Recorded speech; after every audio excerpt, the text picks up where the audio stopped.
America द्वारा भारत पर लगाए गए व्यापारिक टैरिफ विवाद के बीच चीन ने भारत का खुलकर साथ दिया था।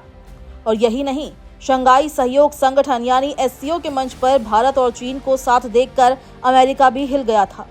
ट्रंप ने ये बयान तक दे दिया था कि हमने भारत और रूस को चीन के हाथों खो दिया। एससीओ में चीन, रूस और भारत की उभरती हुई तिकड़ी इस बात का मजबूत उदाहरण है कि कैसे बदली हुई परिस्थितियों में एक दूसरे के प्रतिद्वंदी समझे जाने वाले देश साथ आ सकते हैं। हालांकि जानकार हमेशा भारत से ये कहते आए हैं कि चीन पर आंख बंद करके कभी भरोसा मत करना, चीन कभी भी धोखा दे सकता है। और ऐसा लगता है कि चीन ने अपने रंग दिखाने फिर से शुरू कर दिए हैं। पाकिस्तान, जो भारत का कट्टर दुश्मन है, उसे लेकर बड़ी खबर भी सामने आई है। पाकिस्तान अब एक अहम जिम्मेदारी को संभालने जा रहा है। पाकिस्तान, जो दुनिया में आतंकवाद का पर्याय बन चुका है, उसे अब शंघाई सहयोग संगठन एससीओ के क्षेत्रीय आतंकवाद विरोधी ढांचे SCORATS का अध्यक्ष बना दिया गया है। ये वही पाकिस्तान है जिसे सीमा पार आतंकवाद और आतंकियों को पनाह देने के लिए कुख्यात माना जाता है। पाकिस्तान को ये जिम्मेदारी कैसे दी गई, ये सवाल सबके मन में उठना लाजमी है। पाकिस्तान के साथ चीन के कैसे संबंध हैं, ये किसी को बताने की जरूरत नहीं है। और ये भी कि चीन एक ऐसा देश है जिसे सुपर पावर माना जाता है।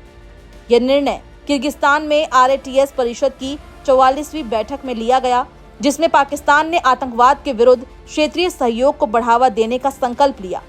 चीन के प्रभुत्व वाले इस संगठन ने यह फैसला लिया था।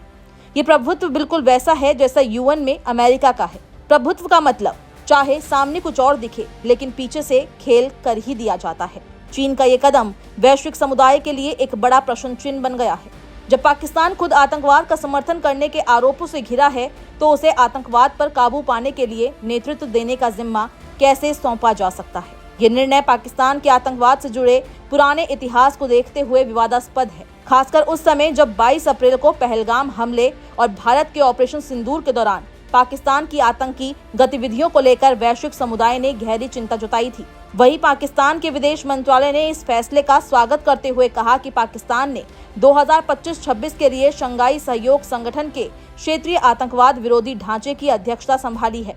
लेकिन पाकिस्तान को आतंकवाद से लड़ने का नेतृत्व सौंपने की स्थिति भारत के लिए एक बड़ा सवाल बन गई है।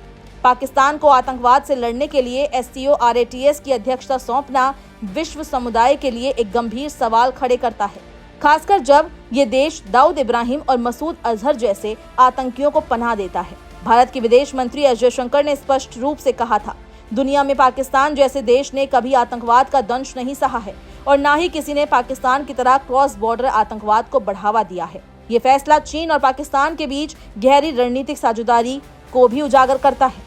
चीन ने हमेशा पाकिस्तान को समर्थन दिया है, चाहे वो संयुक्त राष्ट्र में पाकिस्तानी आतंकियों को वैश्विक आतंकवादी घोषित करने के मामले में हो या आतंकवाद के खिलाफ संघर्ष में पाकिस्तान को बढ़ावा देने में। RATS का मुख्य उद्देश्य आतंकवाद, उग्रवाद और अलगाववाद से लड़ना है। ये संगठन सदस्य देशों के बीच खुफिया जानकारी का आदान प्रदान और सामूहिक सुरक्षा को बढ़ावा देने के लिए काम करता है। हालांकि जब से पाकिस्तान ने इस संगठन की अध्यक्षता संभाली है, इसकी विश्वसनीयता पर सवाल उठने लगे हैं। अगर पाकिस्तान खुद आतंकवाद का संरक्षण देने वाला देश है, तो कैसे ये आतंकवाद के खिलाफ लड़ाई की अगुवाई कर सकता है।